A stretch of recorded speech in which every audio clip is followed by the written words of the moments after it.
This is not the target market. It's a title of an album.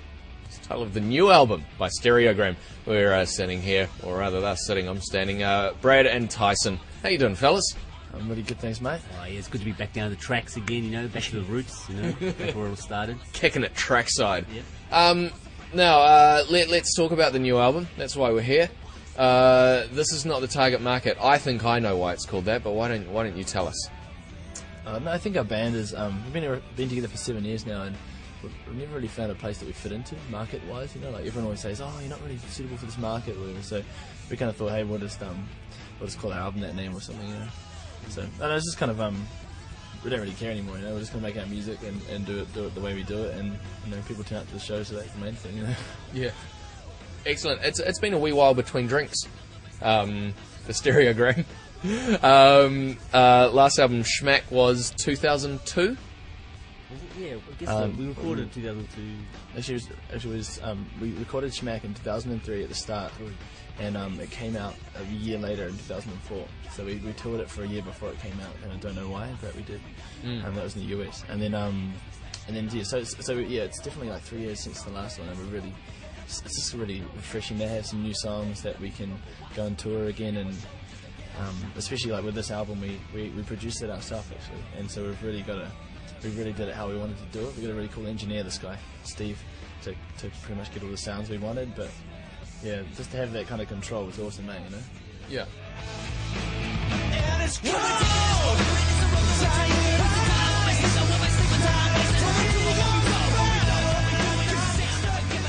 Okay, so the production process. When did you guys decide to actually produce it yourselves, and what sort of production skills did you actually have going into it?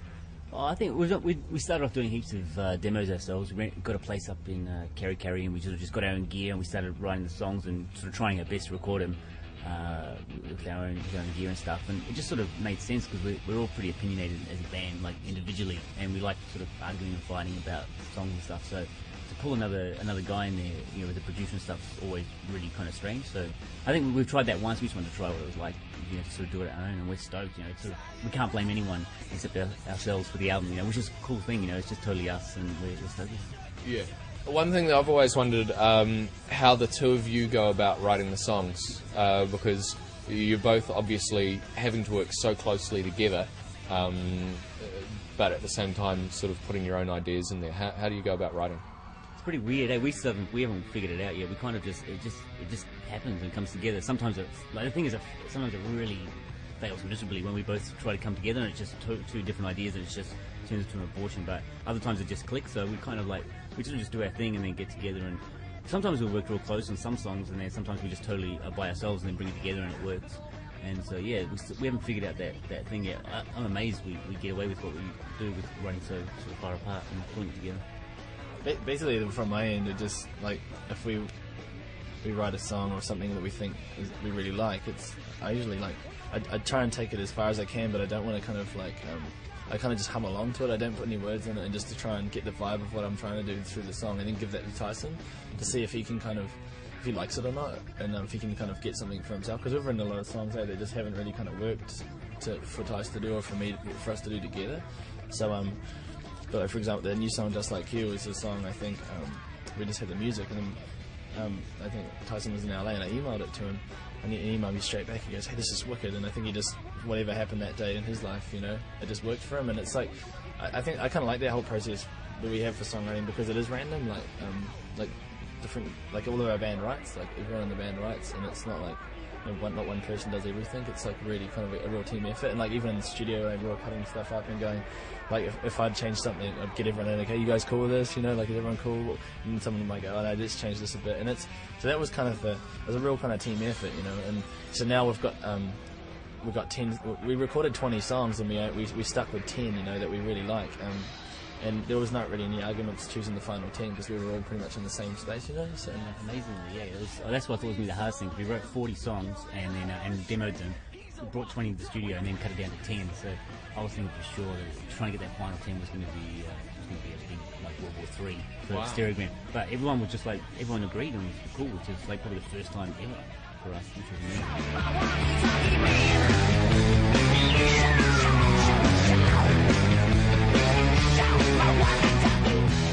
Does that mean the possibility of an off-cuts album? Yeah, so or EPs in different places. I'd like to try and do some new stuff too. Just put one song out and put another song out, you know, like and just because I think, you know, it's cool to put an album out, but I mean, I think it's silly to wait a year and a half or a certain time for the next album if you've got new songs, you know, like especially while it's happening. I think it's just good to get it out, and plus we intend to spend a lot of time touring this album, so you know, if at some point the tour a new song comes out, hey, that's awesome.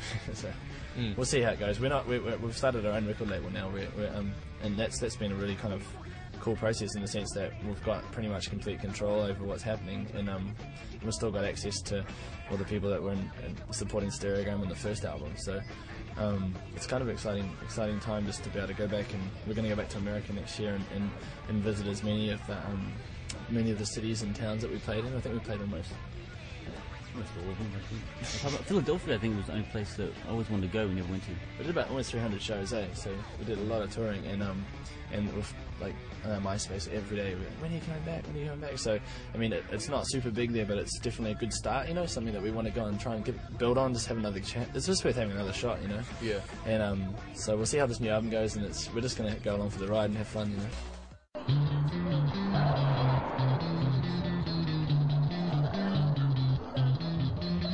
Was that scary at all, sort of cutting yourselves loose from the record company? I think it was cool while we were over there, and they were great to start off with, and they gave us a whole lot. But it was definitely, we all felt like it was time for us to move on, and just with writing all the songs we're doing and sort of getting that whole thing going, like now we can just, you know, release stuff whenever we want, and there's no sort of set rules of what we can do. Whenever we decide to do something, we just do it like straight away, which is how we sort of always worked at the start with White Trash and all the things that we did. Just decided and then we did it. So now we're sort of back to that, which is real exciting. I think it was just getting a bit much for us, sort of trying to chase people and get people to agree to things and stuff like that. Now we just you know, sit down, have a coffee, talk about it, and then do it. Plus, half the people that looked after us from Capital, our record label, left. Like they just moved on to other jobs. Like some of them became real estate agents. Like a lot of people are leaving the industry, and so for us it was like we'd ring up and be like, oh, he no longer works here, and you're like, oh no, and then like next week, oh, she no longer works here either, and you're like, oh my goodness, like we've got all of a sudden you've got no one on the inside, and you're bound to this contract to these people that don't even know you anymore. Like you've got new people replacing them, and that was scary, you know, because you're just like, if they don't like us, or if they've got, you know, another band that which is cool that they're working hard on, you know, it's just hard to become a priority for them. But anyway, it all worked out really cool in the end, and we managed to get this whole album is completely ours. So it's a really good feeling. Yeah. And the album is going to be out on the 16th of October. That's right. Which is sort of around when this is airing. And the day after that, on the 17th, worldwide pre-release on iTunes. That's right, yeah. It's pretty cool, just the way the industry is at the moment, in the sense that we can release our album internationally in all the countries that have iTunes, from uploading it on the internet at our house, you know, and you're here in New Zealand, and that's pretty special, you know. A lot of kids still, you know, in America, they still want to buy the CD, which is really cool. But like a lot of the music stores are shutting down over there. Like Tower is shut, Sam Goody's shut. That's like 800 music stores gone, you know. And like for us, it's like we sell a lot of CDs at shows over there, but we wanted a way for some of the American Steriogram supporters and fans and that to be able to buy it straight away as well, because I think it's going to come out in America probably in February or January next year. So. So we were just talking about this before. You know, the music industry is really changing at the moment. Would you say now it's not even really that necessary for a band to have to go out and tour themselves around the world? I think it's become more sort of crucial than ever. Like I think that's what that bands sort of, it's all coming back to that live performance and creating that sort of culture. I mean, you can't just throw out a hit single and expect to, you know, make you know, sell million CDs and stuff like that. It's all about sort of just that. It's come back to that live performance, I think, and just building the fan base and the whole sort of culture around the band. Because radio, you know, support's not there, and you know, as much as it used to, it's dying off, and all the sort of old medias we're used to are kind of down a little bit. So it's kind of, I think it's got to strip it back to what's important, which is the live show and getting people there to see the real thing. So yeah, I think that's our aim, man, for the next few years, just to keep touring and just build up our our fan base of live shows as much as we can. Excellent. Now, you guys were very well known for around when the first album came out. You said before it was actually released, you did a huge tour, and part of that was touring all around New Zealand as well. You guys are just about to do that again, aren't you? Yeah, we're just about to do a big New Zealand tour with our friends Deja Voodoo and Shaky Hands, and so we're excited about. I think it's about a month. We're going out from October 20th to November 20th, and it's just going to be wicked. Just going back to. Unfortunately, we couldn't play all the cities we wanted to play. Like, I really wanted to go to Greymouth. I'm sorry, Greymouth. But next time we're going to come back next time. We've got a bit more time later on, and we're going to do a bit more. But it's just cool to be out on the road again. And I think for our band, like last time we toured was last Christmas, and we spent pretty much this whole year making the album happen. So it's we've been rehearsing for the last couple of months, and it's just that time, you know, where everyone's ready. Just let's go, let's get out here again. You know, we've been sitting around for too long, and so yeah, I'm so looking forward to the tour. It's gonna be a wicked choice.